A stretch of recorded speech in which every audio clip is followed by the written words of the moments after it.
The Hispanic Vote 2024.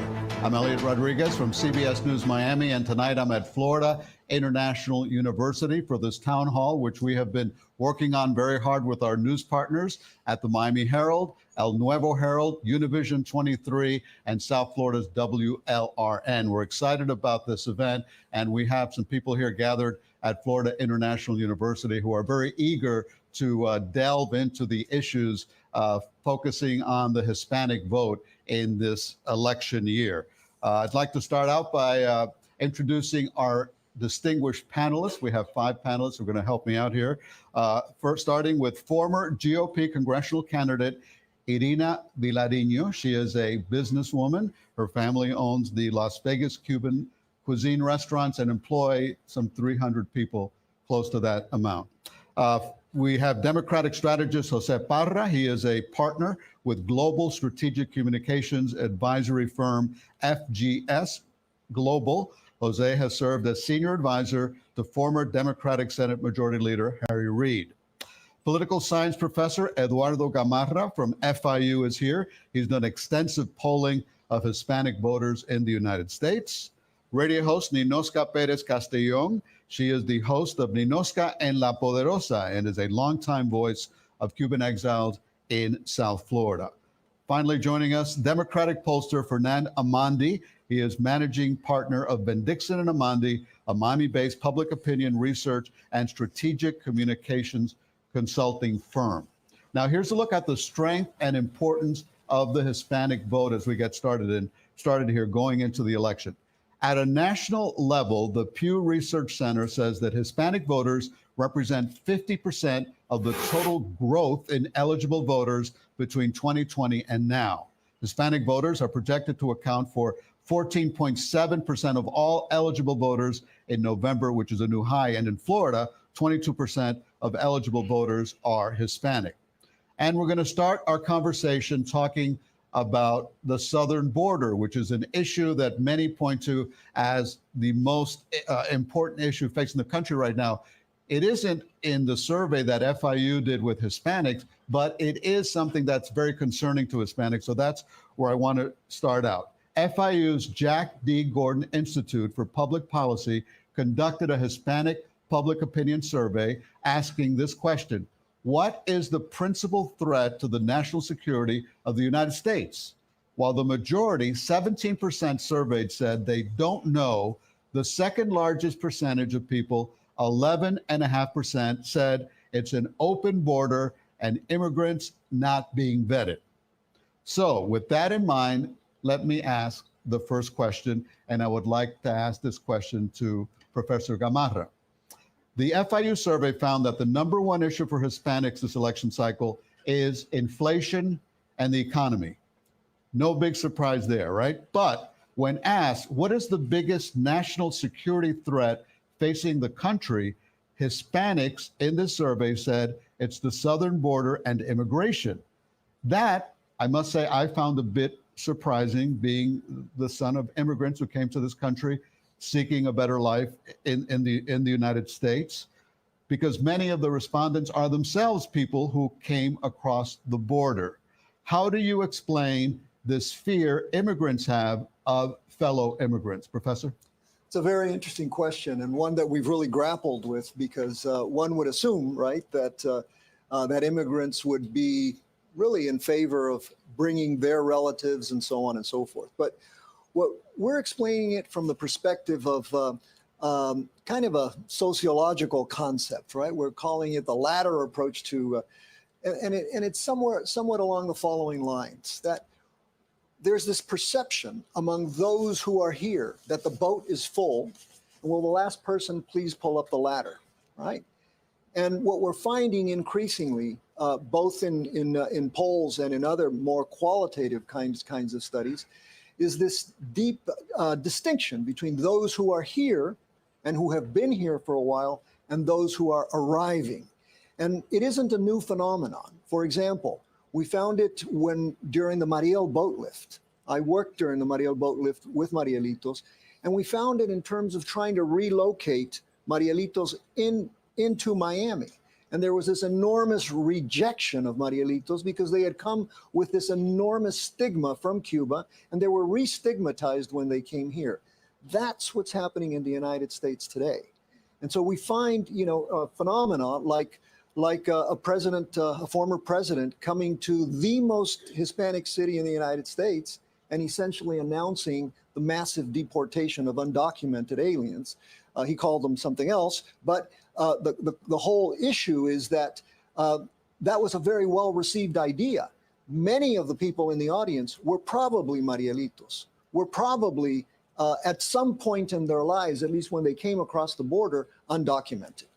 Okay, well, I was here as a journalist covering the Mariel boat lift. It's been a long time, but we have somebody here who actually came to this country on the Mariel boat lift. And Irina, your family is the quintessential American success story, right? You came here on the Mariel boat lift, started a successful business, and you lived the American dream, right? How is it that maybe some of our fellow Hispanic immigrants and voters who came that way don't feel the same way about new immigrants crossing the border, seeking a better life and opportunities in this country? With all due respect, I'd like to refute the professor's latter approach. The problem, I am a Marielita. I'm a proud Marielita. The problem with the Mariel boat lift was that Cubans had the most successful exile ever in the history of the United States as far as production and assimilation into American economy and society. Fidel Castro astutely imported or inserted over 10,000 common criminals into that exile in order to tarnish our name. So it's not that the traditional exile community stigmatized us for not being great people. It's simply that he literally put awful human beings into these boats to arrive to the United States and tarnish our good name. And I also refute the idea because I think that Hispanics, and I speak from my Cuban community personally, we left Cuba, but we never forgotten Cuba. And we have never forgotten our family members in Cuba. And every time that we've had the possibility of bringing them legally to this country, we have done so. Simply, we had the opportunity to come to this country, and I think it behooves us to conserve this country. None of us on this panel or on this in this room sleep with our doors open. None of us do. We all protect our homes. And by nature, the country is an extension of our home, and it must be protected. The same as when we jump on a plane, we get patted down. Everybody wants to make sure that we're going to fly with respectable human beings. We want good people to come to the United States. I am not against immigration. On the contrary, we need great immigration. We need great immigration for our businesses, for our economy, and to give others that don't have a great country politically or a stable country to come to this country and live a better life. Okay, let me ask Jose Parra. Do you see a contradiction here where you have Hispanics who maybe came in a way where folks weren't vetted and now saying, oh no, we can't allow people who aren't vetted coming into the country? There's definitely a contradiction, but I do agree with Dr. Gamarra that there's this syndrome of let's pull the ladder behind us. However, I'd like to point out to a Pew study that now that you talked about the Pew study, the Pew Center, that came out last week, I believe, that showed that on immigration, Hispanics nationally, I haven't seen the surveys specifically in Florida, but nationally have a much more nuanced view of immigration.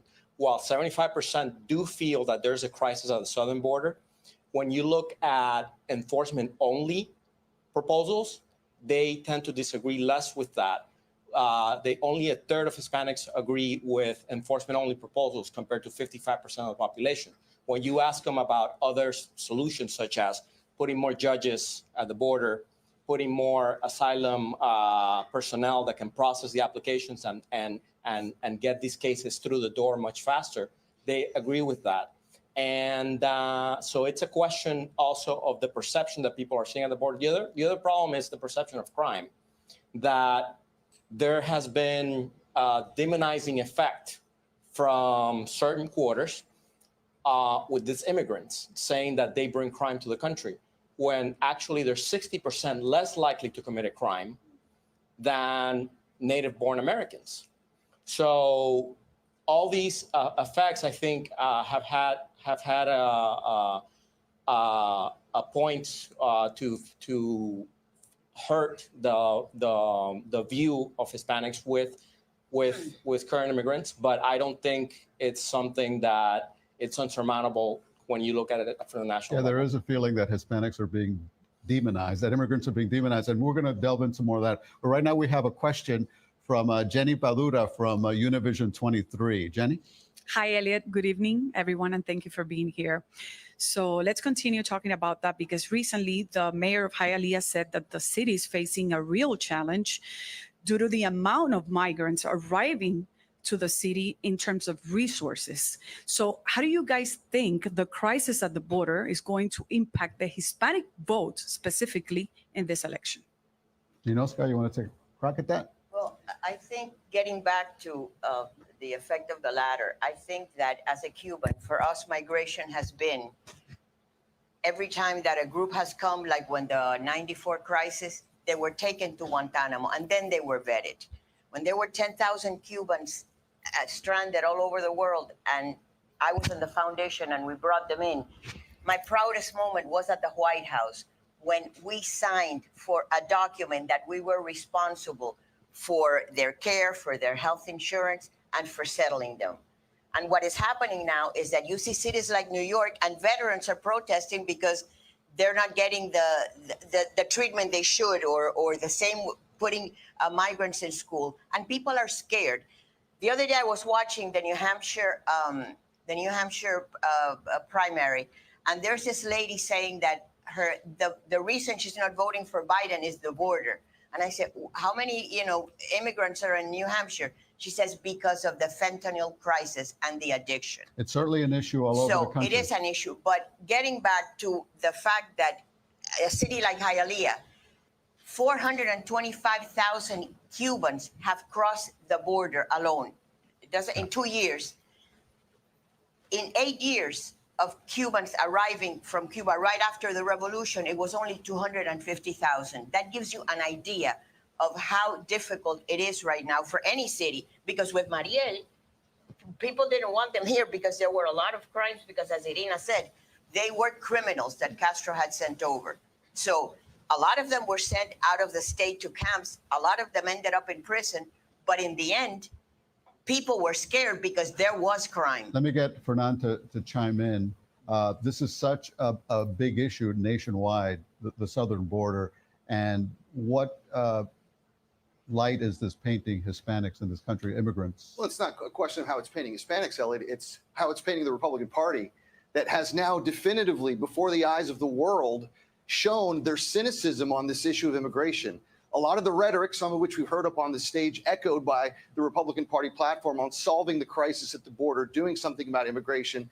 There was a Senate bill that was put together in a bipartisan fashion, led by Mitch McConnell, Paul Lankford, was ready to go to the president's desk and be signed to finally address this situation. And who came out and said, we're not doing this bill? Donald Trump, the Republican nominee in waiting, who said for political considerations, unwilling to give Biden the actual ability to say we've tried to address this problem, now makes it a political football. One quick follow-up. It's What hypocrisy at its worst. about President Biden not signing executive orders that Trump had in effect when he was in office? Many of the policies that Trump actually put into place, President Biden continued at the border. He is now looking at the option of executive orders because he was trying to have this situation litigated where it should have been litigated in the Congress, with a legislative action to add more border security, more agents for processing, more judge, more folks to understand the process of asylum, which is the very benefit that Irina's family, Ninoska's family, and my family came through. By the way, thank the Democratic president, President Carter, that I allowed have you no in. problem giving Thank the Democratic Democratic President Kennedy, who let my parents and grandparents into this country. There is a way to solve this responsibly when we cool down the rhetoric and deal with it with policy, Elliot. The problem is today's extreme MAGA Republican Party refuses to. But even before this, Congress has been reluctant to take this issue head on, has been reluctant for many years. I know you guys want to chime in, but we need to take a commercial break. Let's take a short break. When we come back, the race for the White House in 2024 looks like it'll be a repeat of 2020 with Joe Biden running against Donald Trump. What do Hispanics think of the matchup? We'll talk about that when we come back.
Welcome back to Voters Decide the Hispanic Vote 2024, a town hall. I'm Elliot Rodriguez. I'm at Florida International University. We're talking about the importance of the Hispanic vote in the race for the White House in 2024. Now, FIU's Jack D. Gordon Institute for Public Policy released the results of the annual Hispanic Public Opinion Survey in December. The poll found that support for President Joe Biden has eroded by 14% from 67% in 2020 to 53% today. That's among Hispanics. While also an unpopular choice, the survey results revealed that support for former President Trump has seen a rise from 29% in 2020 to 33% today. And that leaves me wondering, what is Donald Trump doing right now to attract Hispanic voters, or are they simply moving away from Joe Biden? Our next question along these lines is from David Smiley, who's the political editor of the Miami Herald. David. Hi. We have heard the word contradiction already tonight, and there would appear to be some contradictions in the increasing support of Hispanic voters for Donald Trump. He sought to register his trademark in Cuba in 2008. He has said immigrants are poisoning the blood of America. He has talked about ending birthright citizenship. And I would like to ask this question of Irina and Ninoshka. What does that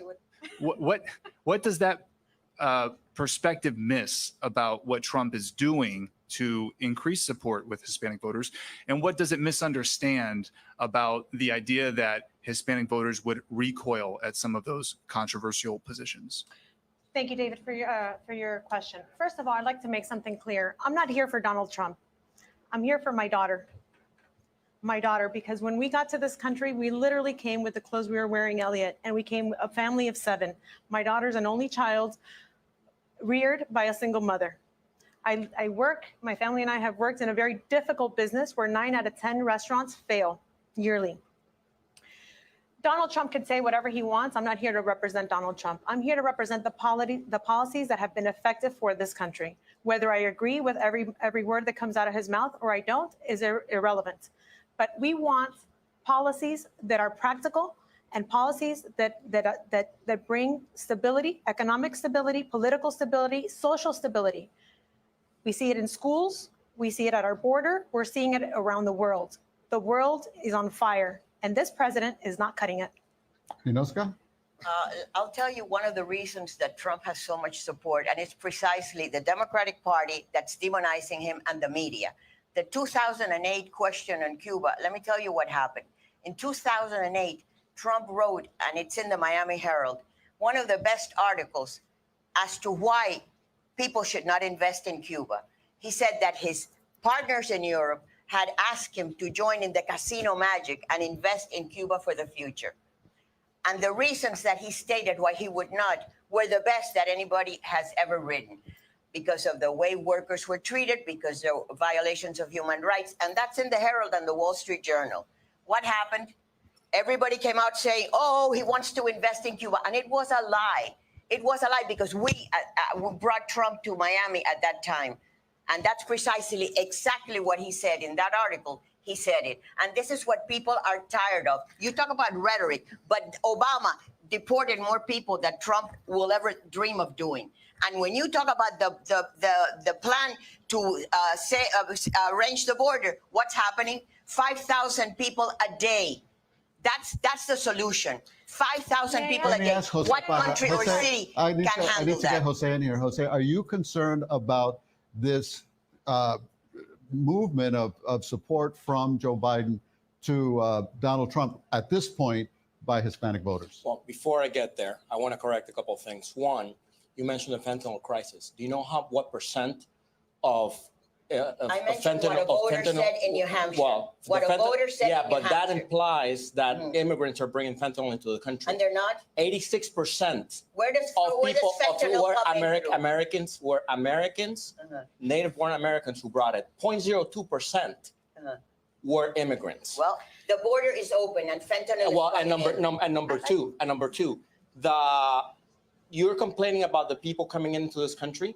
Well, the economy has been powered and has been doing well thanks to the Really? immigration coming in. Oh, obviously. They you don't added shop where- $1 trillion. They added $1 Let trillion. me ask Professor You don't Gamarra, shop for what are groceries. Hispanics saying about how they feel about the economy right now? Hispanic voters.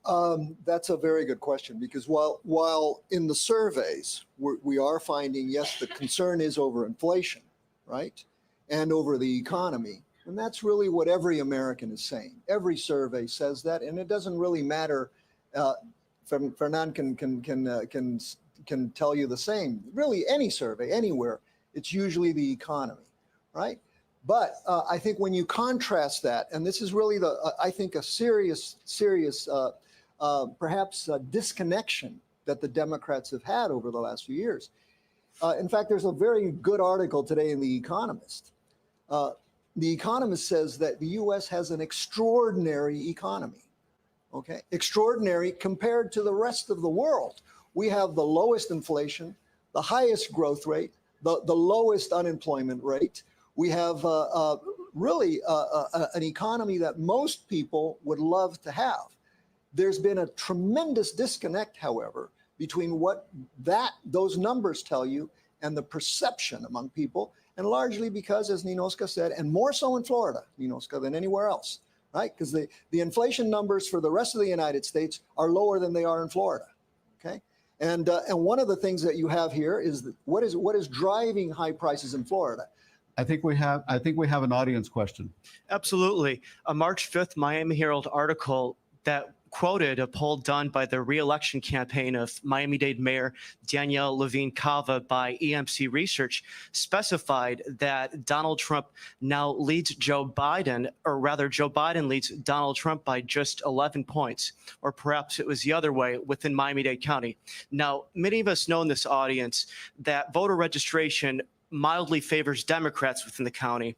And we know that in 2016, Hillary Clinton stampeded to a nearly 30-point victory.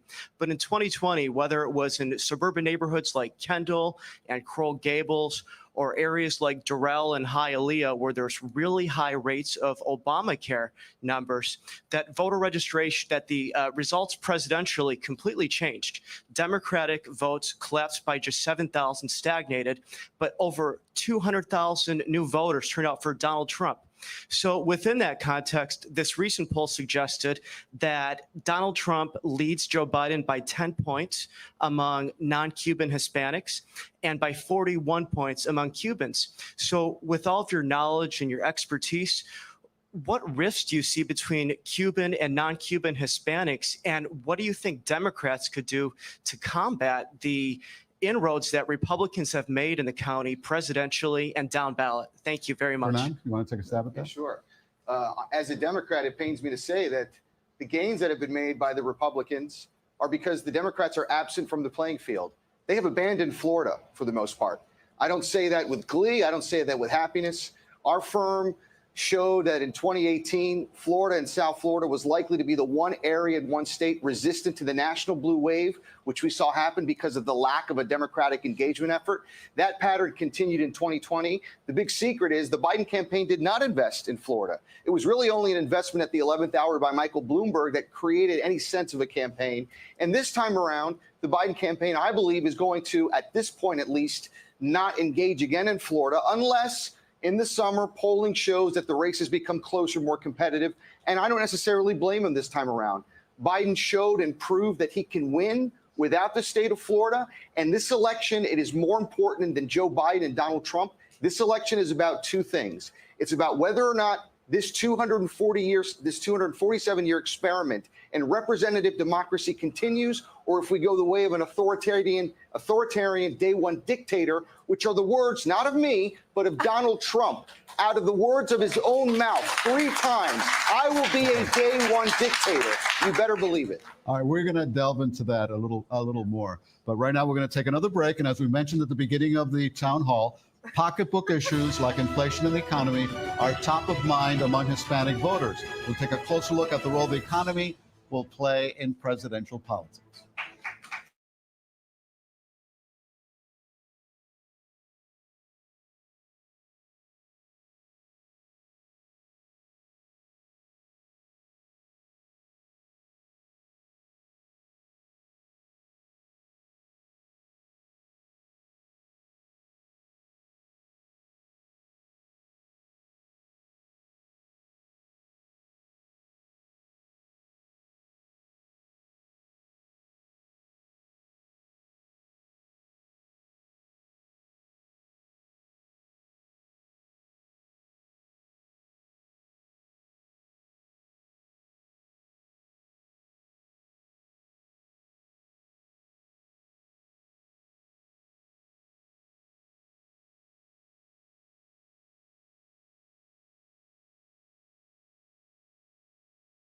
Base for free. Rooms to go anniversary sale. When I started Bright Star Care, I focus to provide a higher standard of care. Safe, reliable, nurse-led care right in people's homes. That's been my goal for 20 years, and it always will be. Now, local agencies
Welcome back to our town hall. I'm Elliot Rodriguez. We're at Florida International University.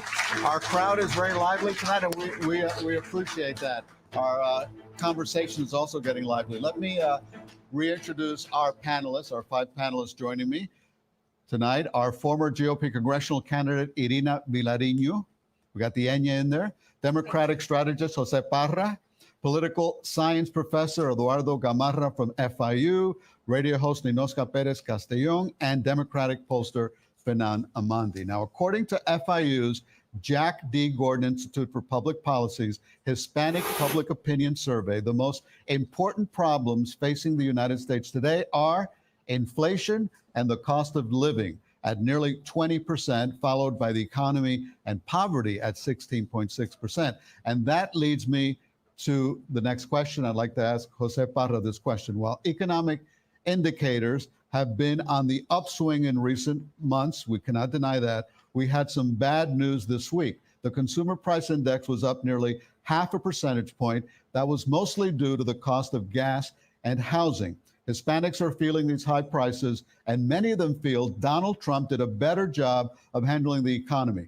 How do you fight the perception that economic times are not as good as the White House wants people to think they are? Well, first of all, you failed to mention that a lot of the inflation costs in this state, which has South Florida has the highest inflation in the entire country right now, are fueled in part by the housing crisis that we have here, which talks about the policy choices by Republicans who have not fixed an insurance crisis in this state. And everybody has seen their inflation, their insurance double and triple. Now, as far as how people feel about it, look, inflation in 2022 was much higher than it is right now. And we had they were forecasting a red wave that didn't happen in this country. Conflicted voters, which are voters that have mixed views about the party in the Hispanic, according to ECA's research, decanted to the Democratic side of the ledger. If inflation was a much higher concern back in 2022, I think it's going to be a much lower concern in 2024 when people go to the voting booth. Other issues such as abortion and immigration are going to come up in the list of concerns that people are going to use to pull a lever at the moment of voting. Fernando Amandi, how are Democrats getting the word out about these positive economic indicators, yet people don't feel it when they go to the supermarket? Everything is costing more. Well, I mean, as you said earlier, there's no question that the world, Elliot, not just the United States, but the world post-pandemic went through a massive economic crisis. Right. And thanks to the stewardship and the responsible economic leadership of this administration, we have the best performing economy in the world, bar none. We have the highest job creation rate created under any president in 4 years. At this point, we have amongst the lowest unemployment rates. But at the same time, to Jose's point, we can't just talk about inflation in certain areas like the state of Florida, where the Republican Party has had total control for 30 years, and give them a pass, while at the same time not talking about the efforts that the administration is making in good faith. Are there people that are struggling? Of course they are. Has progress been made? It is undeniable. We also had a record stock market, by the way. People's 401k programs are growing and exploding. Are we where the economy needs to be? No. That's what an economic administration is supposed to do. But we do know that the last 3 Democratic presidents, Bill Clinton, Barack Obama, and Joe Biden, inherited economic disasters from their Republican predecessors and spent the bulk of their administrations getting the economy back on track. That's what's happening now, Elliot. I know you're dying to chime in. This is the classic, who are you going to believe, your eyes or me? At the bottom line is this: when people go to the grocery store, they're now spending on an average $220 versus $156 4 years ago. When you go to vote, that's what people care. They don't care about your statistics. They don't care about whatever you're making up and all these numbers. It's called mumbo jumbo, and nobody cares. At the end of the day, it's our pocket that's going to go vote. And my employees and the people that I come in contact every day are hurting. They can't afford housing. They can't afford to go and buy meat at the grocery store. Even McDonald's stock prices fell today because there's shrinkation and inflation. Right. At the end of the day, that's what matters. And we're tired of the lies. These guys have been in the political realm for 20, 30 years. They're political pundits, they're political operatives. but the people back at home are disenfranchised from the political class because they don't believe what they say. Yunowska? I'd like them to explain if everything Republicans get blamed for, why are the numbers going down for Democrats? And as you say, we have nothing, the Democrats have done nothing to. Well, what do you think is the reason? The same thing that she has said, people go to the grocery store. I don't care what the Economist says. The majority of voters do not read the Economist. They go to the grocery, Right. and they know That's that the they cannot Economist. afford to eat out as often, and they are That's the upset. Economist. So again, it's mumbo jumbo, and everything that you can blame the Republicans is fine, but the numbers are telling you different. Ask yourselves as Democrat, why is there so much support for Donald Trump and for the Republicans? Professor Gamarra, what are Hispanics saying about inflation and the cost of everything? Well, again, there's this sense, and we're in Florida, we're in Miami, right? And we have this idea we're an enclave, right? And maybe a Republican enclave. And we sort of think that we're the world. But there's a very different reality outside of Florida. Very different reality outside of Florida that I think we will see in the rest of the year. But for example, on the economy, right? Some of the things that Jose was saying. How does it affect me, a professor who makes a professor's salary, right? Where does it affect me the most? On my mortgage payment and my insurance, right? Now, is that Joe Biden's fault? Yes, interest rate. I don't think so. Yes. I have a two Yeah, point, that I have a he- 2.75. with his secretary. Pardon me? No, No. Trump named the current Fed chairman. Yeah, and he could have taken him out. He's been there for 3 years. Do something Okay, about it it. doesn't Excuse work me, like that. Go right ahead. I have a 2.75 mortgage rate, okay? Good for you. But my That is good for insurance has gone up 14%, all right? Most And people so- can't because buy. most That's why people- they're renting. Most people are not Most people cannot able buy. to Maybe you today bought 10 pay- years ago, 15 years ago, but most people That's not- today that's not the cannot point. buy because But interest rate is if it's 7.5%. the Republicans' fault that the insurances are high, is there I'm so not- much support and the numbers indicate that there's much more support and more people are registering Republicans than Democrats? Why? My job isn't to tell you whether you do. Democrats or Republicans are better off. The reality is, and it's one that you have here, it's perception. And perception is reality in Right. politics, right? And that's exactly what my point was, Ninoska, that the administration has had a terrible time communicating its successes. Let me ask. That was the point. Let me ask With all Fernanda. due respect- Let me ask Fernanda a question. If now Florida is a solid red state, right? And we may see Miami-Dade swing red this time around, from what I'm hearing, because it's expensive to campaign by ads in Florida. So we may see that. What are the Democrats doing to counter that? And what's happening in other states that makes them feel confident, like we don't need Florida? Well, again, I mean, I say this with great sadness and with some chagrin. They're doing nothing to counter the Republican gains. Despite their talk, and you know, I know a lot of them don't want it to be this way, there is no organized Democratic Party effort in the state of Florida. There is none in Miami-Dade County that I can see of, and there hasn't really been one, Elliot. But for what are quite they? some What time. are they seeing that makes them believe? Well, we don't need Florida. What are they seeing elsewhere? At the national level, you Yes. mean? Well, the very simple fact that on the electoral calculus, the 270 votes that is needed to win the presidency is no longer through the state of Florida for the Democrats. President Biden proved that last time. Remember also, But the Hispanic votes in other parts of the country is important. And what are Yes. the Democrats doing The polls are to change national. this They're not this local. swing? They're national. Right. The polls that have This poll is Biden national. down Right. and Trump up. This is a national poll. Yeah. And what we're seeing, again, and this is very important, nationally, Hispanics are Democrats. 56% say that they are Democrats. Right. Most Hispanics in the United States say that the party that best represents their interests is the Democratic Party. They believe that the Democratic Party best responds on issues like the economy, even. Now, when you do the Florida polling, there's a dramatic There's contrast. a lot of national polls that have come out recently, and And then I'd like the to- numbers are going down. But Well, the New York Times, the polls that you see, even the New York Times poll, with all due respect, right? Look at their samples.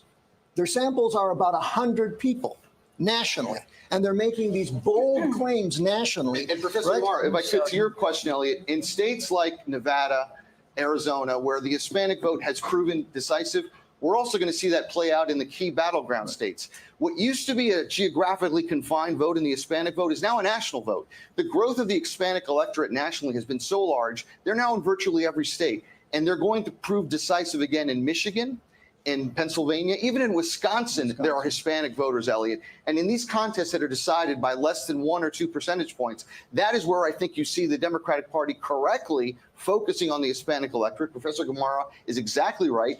Nationally, in every state poll and in the national polls, Hispanics align with the Democratic Party much more so than they do with the Republicans. It's traditionally been that way. Traditionally, where the Republicans are doing good work, though, is in the margin. There is marginal difference in how Hispanics are performing for Republicans than they used to do historically. All right, we mentioned the New York Times. I just got an alert from the New York Times, and the headline is Latinos shifting toward Trump land at the center of 2024 campaign. So it is an issue. Now liberals don't believe the New York Times. It's I'm learning more every day. It's not an what we issue said.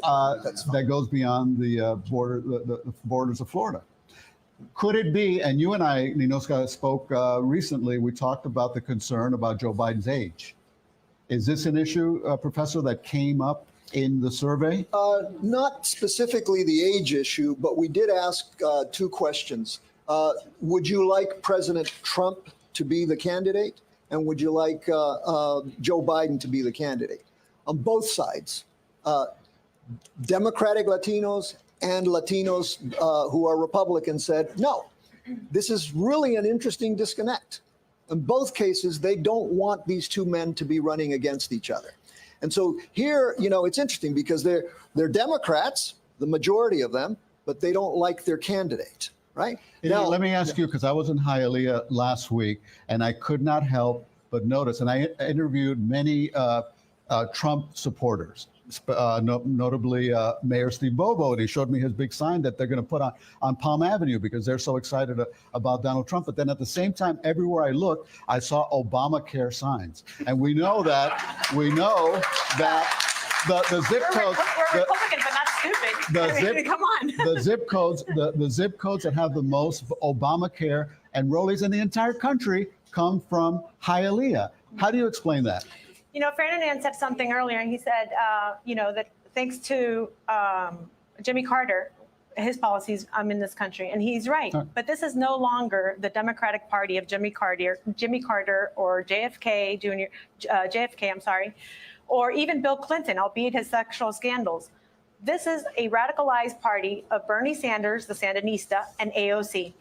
And unfortunately, there's a woke agenda in the country that the Hispanic community is not buying. We are majority very conservative. We believe in family. We believe in family values. We believe in providing a better future for our kids. And we don't want them being indoctrinated by the woke media, by woke apps, and woke politicians that want to perturb their brains in school by instead of sending our kids to learn how to read, do math, learn history, learn science. They're pushing this agenda in order to manipulate and soil their foundation. I can see by the look on his face that Jose Parra wants to reply, but I'm going to ask you to please hold that thought because we need to take another break.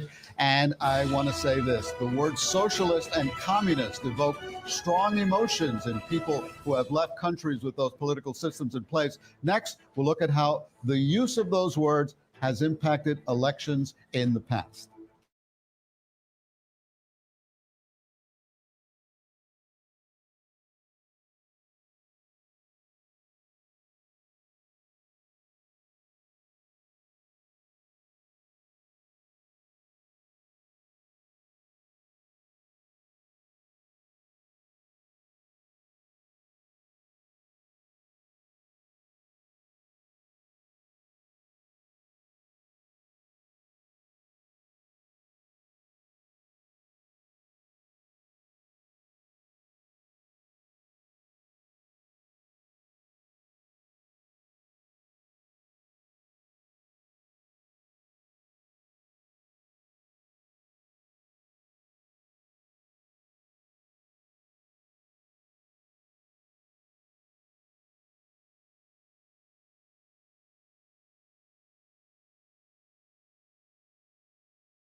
welcome back to Voters Decide the Hispanic Vote 2024, a town hall. At this hour, we've been looking at the issues that are important to Hispanic voters during this hour, and we're going to continue another half hour from TV 33 to our streaming service, CBS News Miami. Now, let's talk about two words, socialism and communism.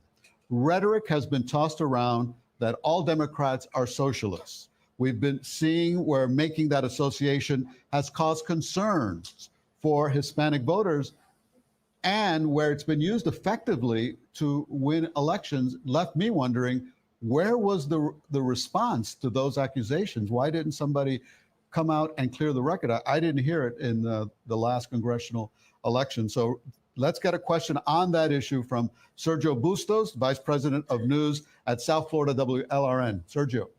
Thanks again for the very robust debate. Es bueno verlo. That's what we're here for. Yes, I want to go back in time a bit. In 2018 and 2020, as Elliot mentioned, Hispanic voters in Miami-Dade, particularly Cuban and Venezuelan, who fled dictatorships, echoed a very deep-rooted fear that Democrats lean socialist communist. Donald Trump capitalized on that fear. Biden and Democrats dismissed it. What do you think, and I'm open to anyone answering, what do you think, what lessons have Democrats learned about crafting a response to something, to the whole socialist communism attack, be it founded or unfounded? Well, I think it's going to be very hard for them to say that Democrats are not socialists when you have a Bernie Sanders, when you have an Ocasio-Cortez. So I think that's the perception. And again, we go back to perception. This is the image that they have. The rest, I remember a time where Democrats and Republicans worked together. It's not anymore because it's become so polarized. So I don't know what their response will be and how it's going to be crafted. But it's very hard to, every time that you see, for example, one of the candidates that was on the third in line for vice president, this woman was a member of the Venceremos Brigade in Cuba. She was a recruiter. That woman was recruiting Americans to go to Cuba and cut cane while Americans were dying in Vietnam. This is the lady that was in line for vice president. So are they socialists? Again, we go back to perception. Maybe that lady with the Venceremos squad, maybe she was. But she was being handpicked by Let me ask you Biden this. as one of his aides. Is Obamacare socialism? Is Medicare socialism? And all the guaguitas that take the older folks, my parents among them, to their doctor's appointments? You know why Medicare is not that socialism? You know why it's not socialism? Because you contribute every day of your life as a work person in the workforce. You contribute to that fund. This is not like Cuba that they tell you, hey, healthcare is free. No, you spend your whole working life contributing for that. Okay, Now, Professor, I think it would be Medicare socialism? I think it would be very interesting to remind the audience that when Claude Pepper, our representative, one of the founders of Social Security, he was rebaptized as Red Pepper, yeah. right? Because at the very beginning, there was this perception that Social Security was a socialist agenda, right? And most of these social programs, they're social programs, right? It's the state funding programs. Now, however you want to see it, I mean, there's this idea that we are putting money in and this money is being saved for us, and that money then we'll get it when we retire. That's not the way it works. But you're putting it in. Yes, but you're paying for your Medicare. It's a pay-as-you-go system. It actually takes about 12 people to pay for your retirement and my retirement. But you're paying for it. It's not being given to you free. But the state is handling that. And so the distinction here, I think, is, how much state or how little state you have. And this idea that Donald Trump is a libertarian free marketeer is really kind of an interesting idea, because he's more free marketeer than Joe Biden, right? I don't know, frankly. He's anti-free trade. He's an absolute interventionist into everything from your bedroom to the regulation of the economy. right? Thank goodness That's why they're not when the you one candidate when you or the think other. when you think about Yeah, but that's a good point. When you have the government telling you, telling a woman what she can do with her body, isn't that a form of government intervention? I think that I believe it was Ferdinand who spoke of the American experiment. One of the things that makes this country the greatest country on earth is that irrespective of your gender, your last name, your color, your height, your nationality, anything, this is a meritocracy. You come here, you can work, you can make something great of yourself. 1 month after we arrived to Cuba, my mom was already supporting her family back home. 1 month. In 1980, in the middle of a recession under Jimmy Carter. That only happens in the United States of America. What happens, and you ask, is Obamacare socialist? We're becoming top heavy. The bigger the government, the more burdensome it is for the little guy to rise above his means and look for upward mobility. No longer can people open businesses as they used to. We need a strong, vibrant middle class in order to have a stable society and a stable political system, and they are wrecking it. Jose, is the Democratic Party anti-business? No, not at all. As a matter of fact, she's complaining about small businesses, and in the last quarter, there were more people filing for small business applications than in the past. So the party that has radicalized is the party, like Professor Gamarra said, the one that's anti-trade right now, the one that's anti-immigration. I benefited from Ronald Reagan's 1986 immigration reform.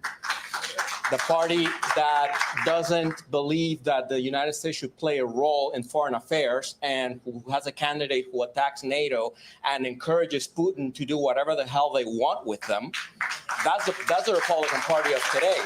Ronald Reagan would be rolling in his grave if he saw what Donald Trump has done to the Republican Party. Oscar, you know that And yet we didn't have you know a that war under Ronald Putin Trump, wants to Donald Trump. recreate the Soviet Union. He's an old world-style communist, right? How are we okay with somebody who says good things about? Who put sanctions on Putin? Who put sanctions on Putin? Now, when you talk about what is happening, and Trump had done that before. So when you talk about, what about Biden telling the Israeli people how they're supposed to defend themselves? Because he's in such a mess right now that he needs to call for a ceasefire. Are we now the party of or the country that tell other countries how they should defend themselves?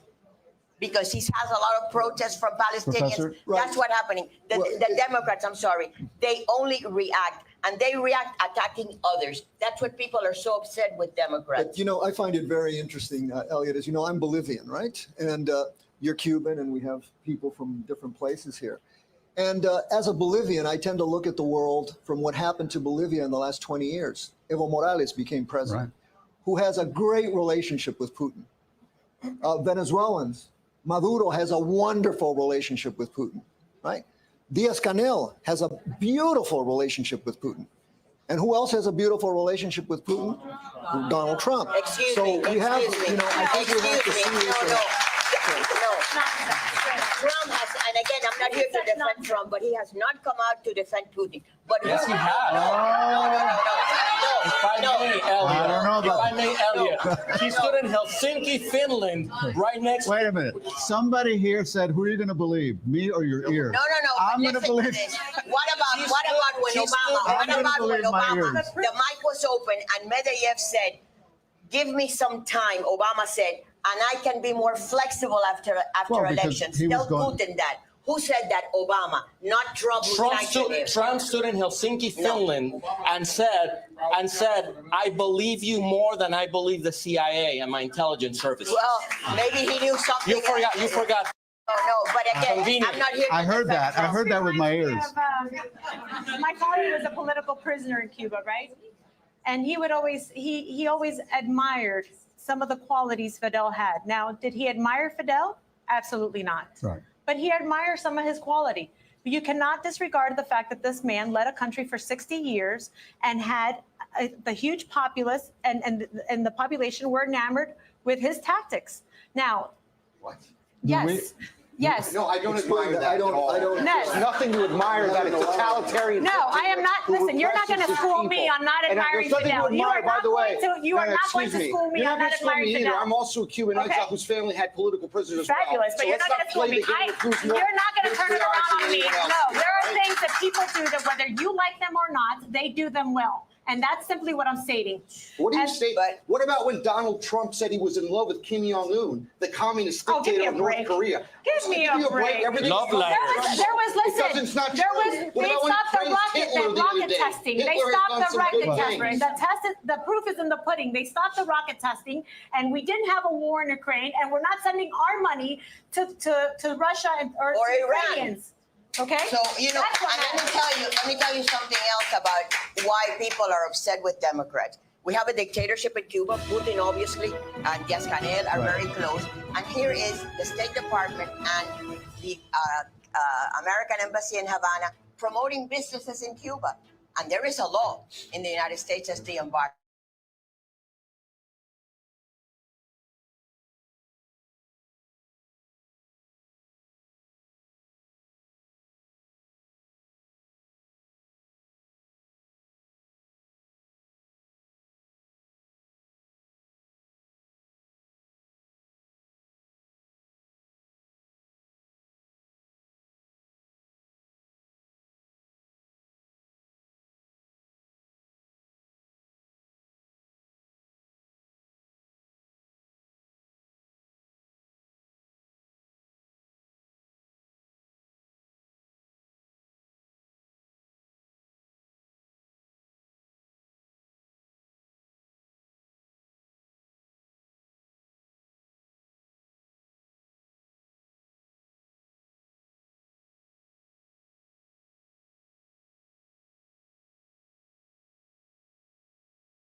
Elliot, can we have the crowd simmer down?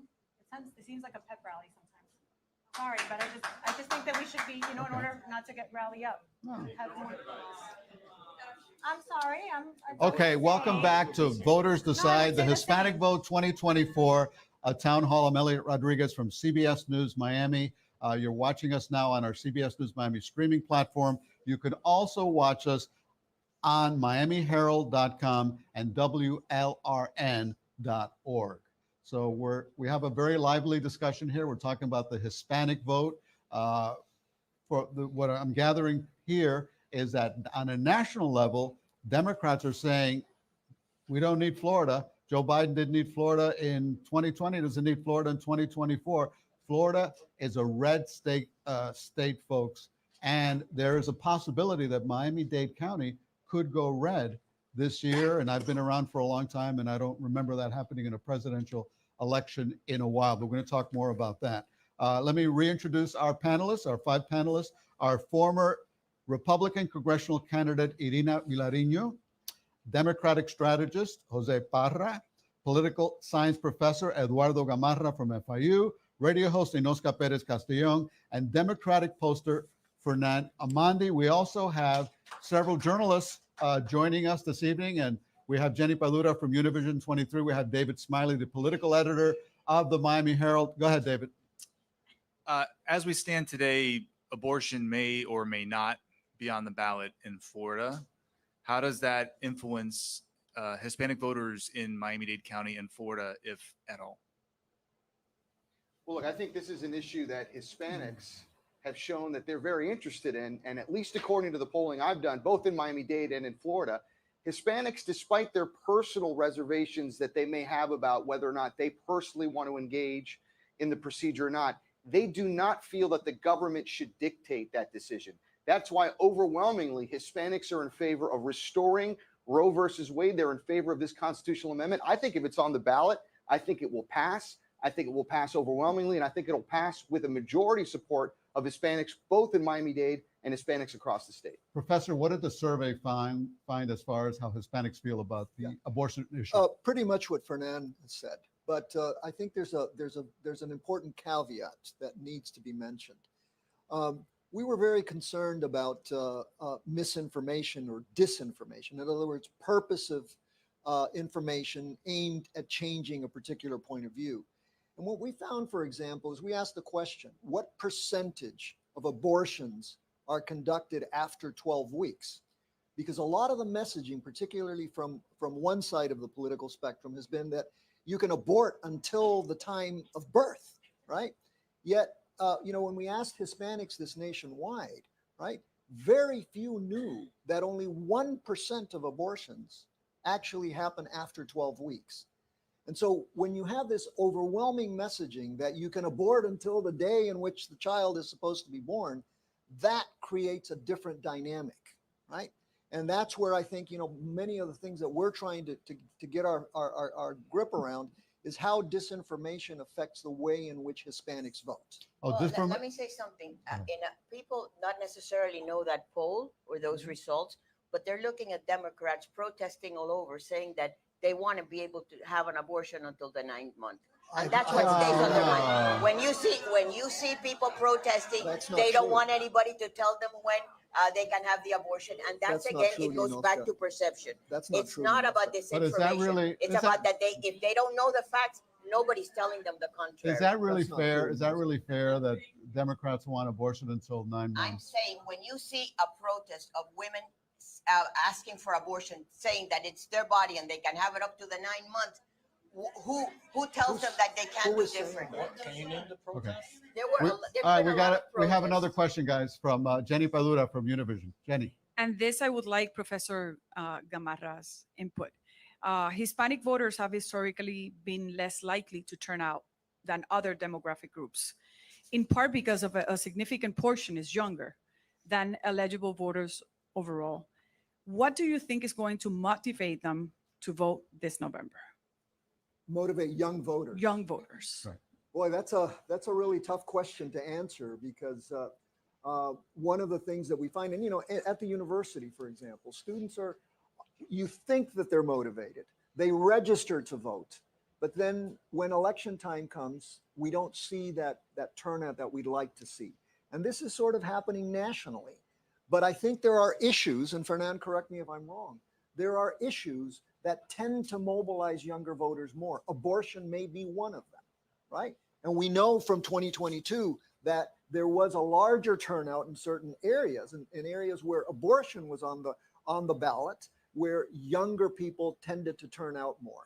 So how do we motivate young voters? That's your question. Well, historically, Professor, young people are just very unreliable voters. Exactly. Right? You think they're going to show up to vote, and they find a million excuses why they didn't show up. How are the Democrats reaching out to those young voters, and what are you seeing about what are you hearing from young Hispanics, Jose? I think young Hispanics, like Professor Gamarra said, are going to turn out because of issues like abortion. If the Biden campaign communicates his message well, they will know that he was canceling student debt for college students, which is very overwhelmingly popular, not just among young people, but among Hispanics in general, upwards of 70%. So as long as they communicate all those accomplishments for young people, I think it will motivate them. And abortion is going to be not just hopefully here and on the ballot, not just here in Florida, but it's going to be in Arizona and possibly in 8 other states as well, 7 other states. And when you see issues like the Alabama Supreme Court declaring that embryos are children, you know, the issue becomes nationalized, and it affects, you know, what young people do and what young people think at the moment of turning out. Okay. And frankly, I think Donald Trump is going to be a motivator for young people to turn out. We have a question from our audience. Yeah, hi, Kirk Nielsen, journalist, student of AM Talk Radio in Miami. My question is for the panel, and I'm especially interested in hearing Ninoska respond to this, is with regard to the idea that the 2020 election was stolen. What do you think is the responsible, journalistically responsible, and ethical way to handle listeners and guests who make assertions that the 2020 election was rigged and stolen, using rigged voting machines and other means, and also assertions that the 2024 election, that Democrats will also be rigging that, especially if I've covered a lot of elections. Donald Trump and, loses. Sometimes people are not happy with the results. We saw the Bush election, and they declared him a winner, then they decided not, and whatever. So people are always concerned about that. What I tell my audience is that the election was certified and the president is Joe Biden. But I cannot tell a caller that calls me and says, look, I've seen a lot of elections. I went to bed and Trump was winning in certain states, and the next day he lost. They can think whatever they want. I'm not there to change their mind. What I do say is that we were all a victim, the Hispanic, and you knew because you wrote a lot of articles, you were involved in this, and so were you, of disinformation. And every time that you came up with the disinformation, you attacked the Hispanic media. You did not attack any other ethnic group. And you had the same stories transferred from one paper to the next. You had reports. You were saying everything about everybody that you wanted. And in the end, we were the ones that were disinformation. You had the I have you on tape. No, I have you on tape too. Spreading I have you on tape. You came out. Anytime you want to listen to that, you just spread misinformation. Yes, you came out. And I can play it for you. No, you came out with a report, and you called Univision, and you called where all of that. That's what you do when you come out with a report. Right, and you called them and you told them that we were lying. And in the end, what happened? You had a lot of contracts with the Democratic Party, and you were just a Democratic operative. So that's what you were doing. That's politics, and that is wrong.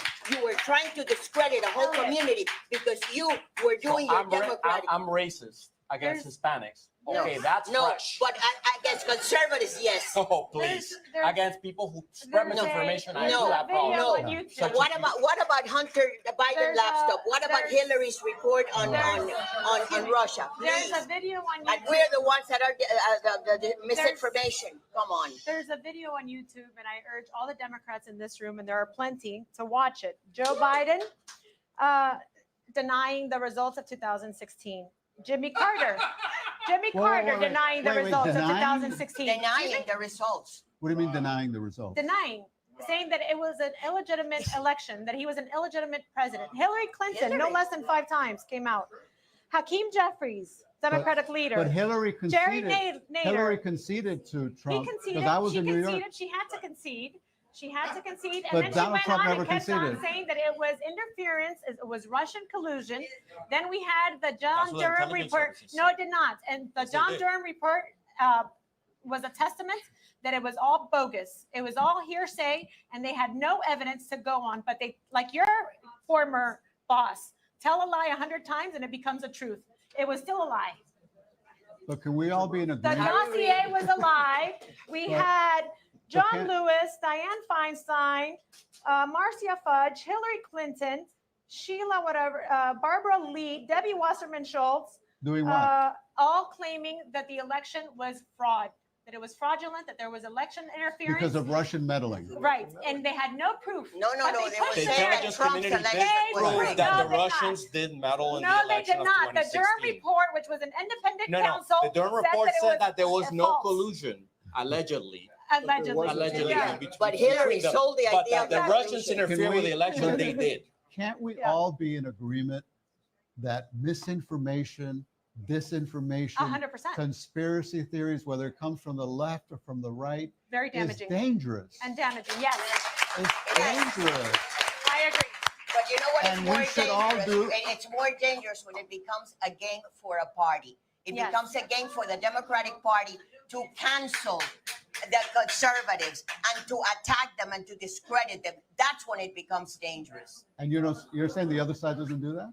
I'm not saying they might do it or they might not do it. What I'm saying is what we all had to live through after the election. Okay, I think Professor It was Gamarra one was- attack after Yeah. the other, and it was all the same circle. Okay, go ahead. Look, disinformation is a very serious problem. It's a very serious problem for our democracy and democracies everywhere. And the reality is that political actors across the political spectrum use it.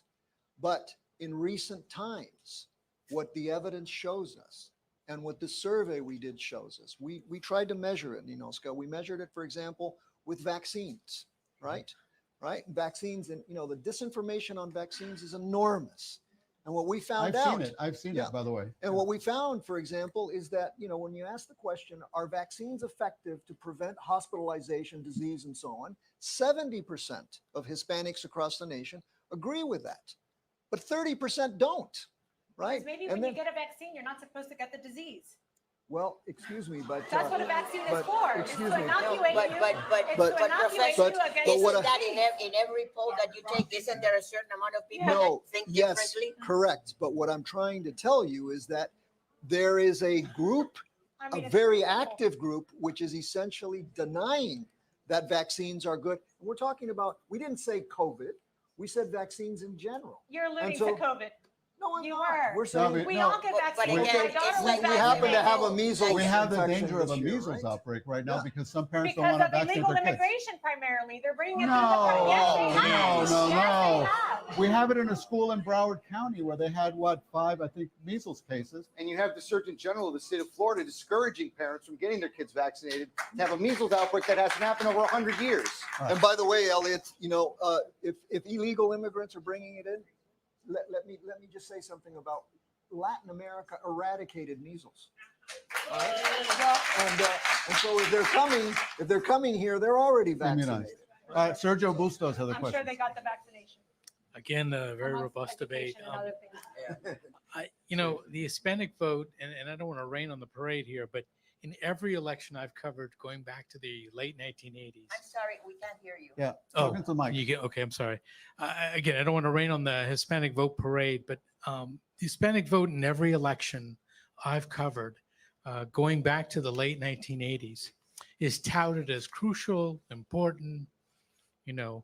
Yet like most U.S. voters, most Hispanic voters watch elections from the sidelines because the presidential election really comes down to a handful of swing states. Florida used to be one of those. This year's presidential race is being decided in 6 states: Pennsylvania, Michigan, Wisconsin, Arizona, Georgia, Nevada. Again, Florida is not on the list. My question to all of you is Florida off the table because it's now viewed as Republican? And do you expect the major presidential candidates, and I'm talking both Donald Trump and Joe Biden, the presumptive nominees, to even pay attention to Florida We know, Hispanics? we've heard from Fernanda. We heard from Yeah. you already on this. Anybody else why are Democrats just throwing their arms up in the air and saying Florida is not at play? Well, there definitely has been an abandonment. It occurred in 2022. we saw an investment of only 2% by Democrats compared to 2018 and into the elections here, and you get what you pay for, and that's what happened here. And we had an issue where we saw it wasn't DeSantis turning the state red, it was that people stayed home. We had 35% turnout among Hispanics. Only 13% of the electorate was Hispanic in 2022. So people simply stayed home. It's not that he convinced them to. Now, I've heard from people close to the campaign that Florida will be a priority. I also see in Miami-Dade County, we still have an 80,000 voter edge, and abortion will be on the ballot. And we see Daniela Levine Cava with very good polling coming into the general. So I do think that there are factors there that will help. It might not happen this cycle, but definitely I think Democrats have the opportunity to build on what's in the ground right now. And I think the question, Elliot, is as far as the future forecasting. If you look at the 36 statewide contests that have happened in Florida in the last 20 years in this century, Republicans have won 30 out of 36. Democrats have only won one statewide election in the last 12 years. So it's not a very good record, so to speak. But I think depending on the outcome now, because there's not going to be that type of engagement, I think if it is closer, then to Jose's point, you might see the Democrats re-engage. President Biden will continue to come here because this is a state where there's a lot of fundraising to be had. So we'll come back to this state to raise funds. I think Donald Trump, obviously living here, will do so as well. So the question about Florida in the future, a lot of it will be determined by based on what happens now in 2024. But Fernand, if the Hispanics stayed home in this election, who turned Florida red? DeSantis did not add to his margins. But who turned Florida red? In 2022. Who turned Florida red? People stayed home. No, Somebody had to vote and turn it red. Who did? The Republicans did turn out. Elliot, The Republicans did turn. No, I mean, let's, yes. Let's look at voter registration figures, and I think it's very important. There has been in the last 4 years, the Democrats have lost 980,000 voters, right? And well, it's a good question. That's why we're here. But the reality is that in terms of Hispanics in the state, there are still more Hispanics who are Democrats than Hispanics who are Republicans. Well, I've seen your numbers from the survey, and many of the Hispanics are becoming independent. Right. That's where they're turned off going. by both parties. Right. The majority right now of registered voters in the state are NPAs, right? And among Hispanics as well. And in only 3 counties, Miami-Dade County, Polk, and Lee, are there more Hispanics who are Republicans than Hispanics who are Democrats? So again, politics is cyclical, right? And especially when we have a democracy, when we allow the opposition to win, and when there is turnover. Yes, Fernand, I think you're right. It's been a 30-year, 36-year thing, but I think there will be nationally and in states, there will be. Let me ask you a question, because you came to this country in the Mariel boat lift, and what a wonderful success story your family is. What about the kids who are DACA kids who came as children to this country and grew up here and went to local high school and are American in every way except documentation? Why are the Republicans so against helping out the DACA kids? It's not Republicans. It's Republicans and Democrats. Obama created the DACA. Right. Well, why didn't this administration pass it? He's had both. It's got to go through Congress. Yeah, well, he had both at one point. But let me say something. And I think the Supreme Court ruled on it, didn't it? Let me say something real quick, Elliot, to the previous point, if you will. I think that there's a real opportunity for our country with the Hispanic voters, because you don't have lifelong Republicans and you don't have lifelong Democrats.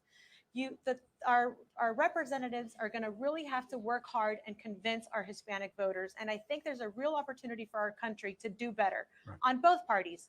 This should not be about being a Republican or being a Democrat. It should be about doing what's right for our nation and for our future generations, irrespective of party. And I think that, to Ninoska's point, that is exactly what we have lost. And they want to put us in boxes and label us. The party of non-labeling has been doing a lot of labeling.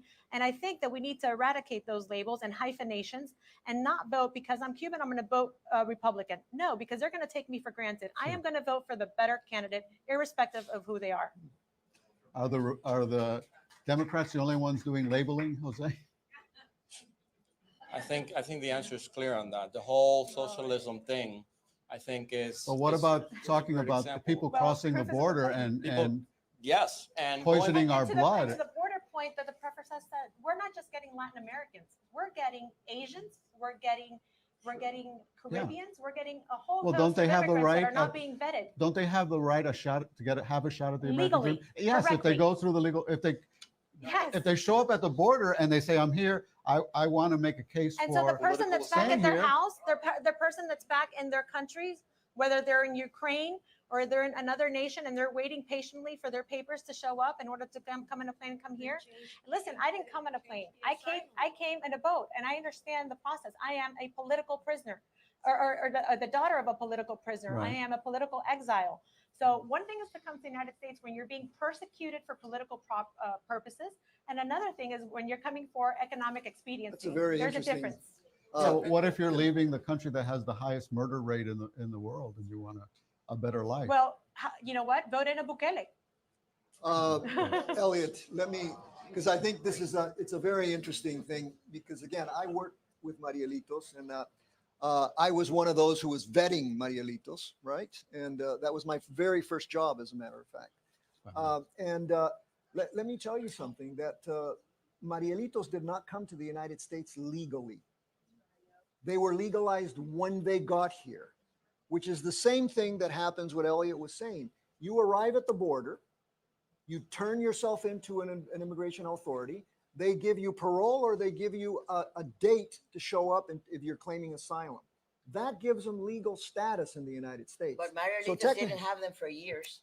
Because Marielitos are part of a longer They process. did not have them which for is, years, that's why most of them ended up in prison if And- they had a most traffic of- ticket, a traffic Yes, ticket. most of them did That's- not end up No, in jail. not most of them, but a lot of them ended in No. Atlanta prison when they No, had the riots. There I- were people there that were not criminals. I worked in They Atlanta. had just I was- had I a was in- traffic ticket. I was in Atlanta, Ninoska. I was there too. I interviewed I was there many. too. Area in So- the Orange Bowl, we had to have a sponsor family and live with them so we wouldn't be a burden onto a lyrical Can society. we all be in agreement that after the Mariel boat lift, the murder rate in Dade County went through the roof? Yes. Certainly. I mean, and And I'm it's happening Cuban. now. I'm Yes. Cuban. I can say I that saw because the it's a video. fact. But I saw a Elliot, video on where are the Ferguson. majority? Where are the majority today of Marielitos? They're doing wonderful. They're They've doing assimilated. fantastic. And where are the Right, criminals that were right. deported back Where to are- Cuba? Now look They at were look at deported back to you guys Cuba. It took a long time. might consume this wine, this Australian wine with all the prisoners on it, right? Yes. All right. They were given the choice: death penalty, or you go to Australia. They should Right. come Guys, here we're and running bring short on Many of time. us came We here have on one that. last So question from the audience. Go ahead. Good evening. My name is Maria Laurencio, and I agree with you. I think you should vote for the person and not for the party. I am a lifelong Republican, and in 2020, I left the Republican Party. Okay? And my question for the panel is, I frequently listen to Spanish language radio stations. Do you think that this disinformation, most of it pro-Trump propaganda, being propagated on a daily basis is clouding our judgment and influencing our community? I mean, when you start saying Go ahead. things such as immigrants bring the measles, that certainly leads people to think I said they She brought doesn't differently. have a diseases. radio program. I She said doesn't have diseases. a radio program.